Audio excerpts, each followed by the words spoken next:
Hey folks, we're going to talk about using GitHub Codespaces via Devenv today. This is NixOS number 69.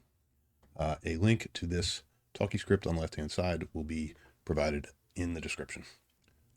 Lately, I've been hacking on a project called Devenv, and I've made a couple of videos about it. I've sort of run out of bare Nix things to talk about. If you have suggestions, please let me know. But Devenv is a wrapper around Nix that makes it possible to create shared development environment configurations for a team in a cross-platform way. So if your team members have strong opinions about which OS they want to use, which tools they want to use, which I do, Devenv will let them set up a development environment just about any Linux on Mac OS and even on Windows if you use WSL2 on the Ubuntu in there. It also has a feature which automates the creation of a container that's compatible with GitHub Codespaces, a dev container, which makes it possible to run the entire development environment, including all the processes, on a remote machine and edit the code base via Visual Studio Code. And this is nice because it means that people who are hardcore committed to a certain local editing toolchain, like I'm helpless without Emacs, and my team partner is helpless without Vim, and a number of the other people on this project are not necessarily committed to any particular toolchain, but we can run the project locally, and those folks can just fire up a code space and contribute sort of drive-by stuff. This feature of Devenv is kind of getting, I'd say it's kind of getting baked at the moment, or at least if you use the default dev container supplied by the Devenv configuration, it might or might not work for your use case. For my needs, I had to generate a new Devenv compatible container and push it up to the container registry that's part of GitHub packages. This is a container that's sort of used by Codespaces to bootstrap the development environment to install Nix and Cachix and Devenv and stuff like that. And I had to edit a Docker file that is supplied within Devenv, and I changed the version of Devenv that I wanted to use to inside that Docker file to one of my own creation because I wanted to use my own fork of Devenv. But other than that, when you run Devenv via Codespaces, the container that is run will run Ubuntu 22.04. It'll have Nix, Devenv, and Cachix installed on it.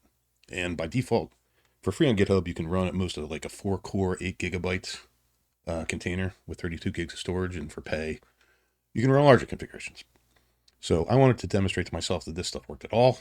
So I went in to create sort of a development environment using Devenv that sort of mirrored what I wanted for a customer. And so that is over here. And it's in theory simple, but it's not a hello world. It actually will run MongoDB and Postgres, and it sets up a Python that we can use to do development and stuff in there. So it's not actually a toy, which makes it look fairly complicated. The customer needs to be able to use a remote SQL server. So I have to set up an ODPC driver in here. I have to set up a Python. I have to run Postgres locally here, and then I have to run MongoDB locally. It's not hello world, which is actually good because I've proved to myself that it works. And I'm not fooling myself that when I actually go to show it to the customer that it will fail. So the Devenv Nix that we just saw here, like I said, it looks a little complicated, but it's not mind-bending or anything. The Devenv YAML, I sort of use my own version of Nix packages, and because I want to actually have the potential to deploy the customer's project via container, I have some of this stuff in this Nix container in here, make sure bin and stuff. I use my own fork of Devenv. I have to have some overlays in there, so it is, it's kind of complicated, but all this stuff was gleaned by me doing development locally and really doesn't have anything to do with Codespaces. This was just a had to do.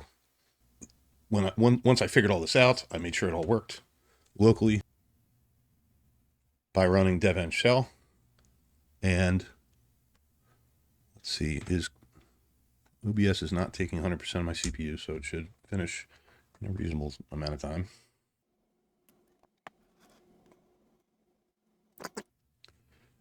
And then once I run Devenv up, hopefully with any luck, Postgres and MongoDB will be started.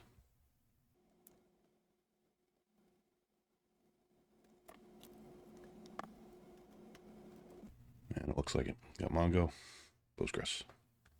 Right. So all that works. We also have a Python that is suitable for doing development in. Pip install Psycho PG2 binary. Man.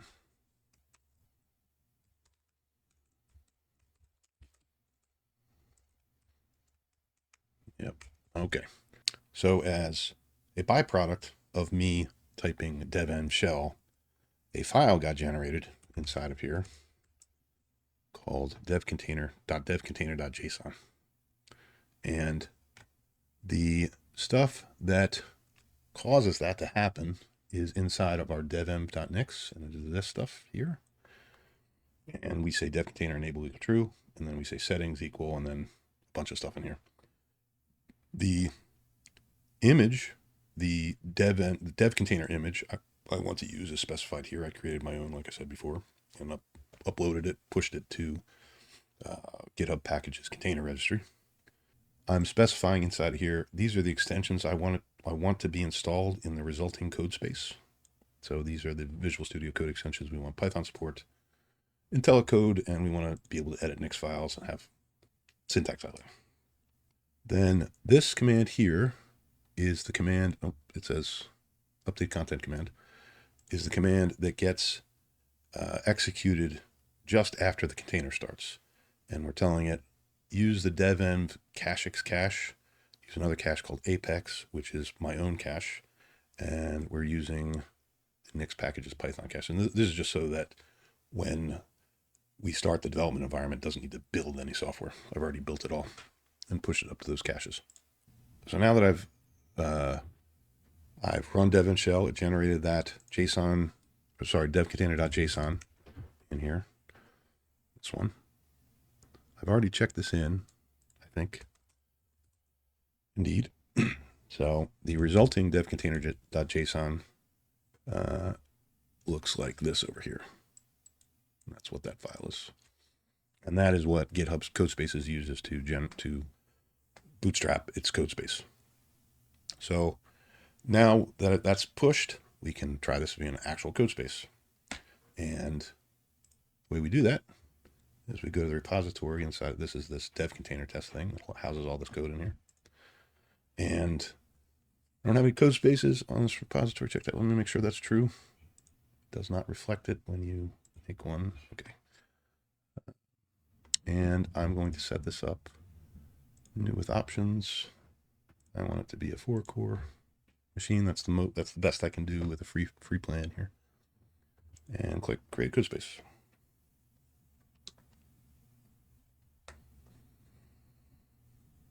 And I'll probably speed this up.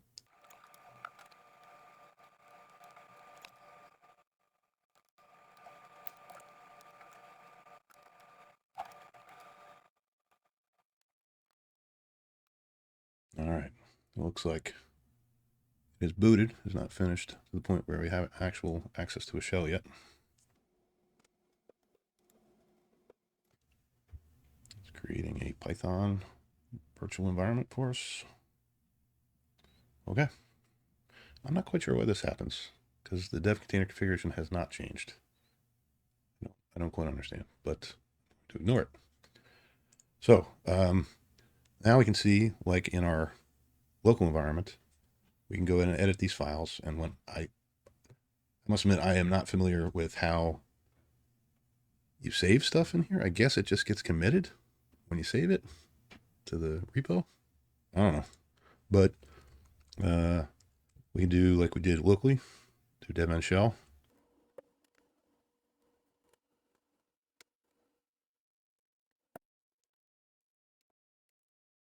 You've noticed a change? I don't think so.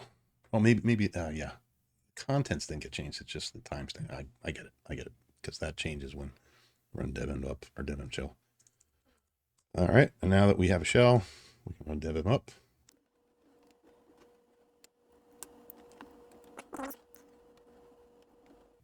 Okay, so we have Postgres and Mongo running on a remote server. And if I actually had a web app up and running, we would be able to contact it through some proxying thing that I don't quite understand yet that you can get to a port on this container. I'm pretty happy with this. You get the best of both worlds. I can use Emacs, and other folks can just push a button and have a development environment set up. And one other thing is, since Devenv also has a separate container generation feature that's a lot more configurable than a code space, we also stand a chance, I'm not entirely sure we can do it yet, of deploying containers to production rather than running the Devenv system on a VM or on raw hardware. So yeah, pretty successful. Thanks for watching.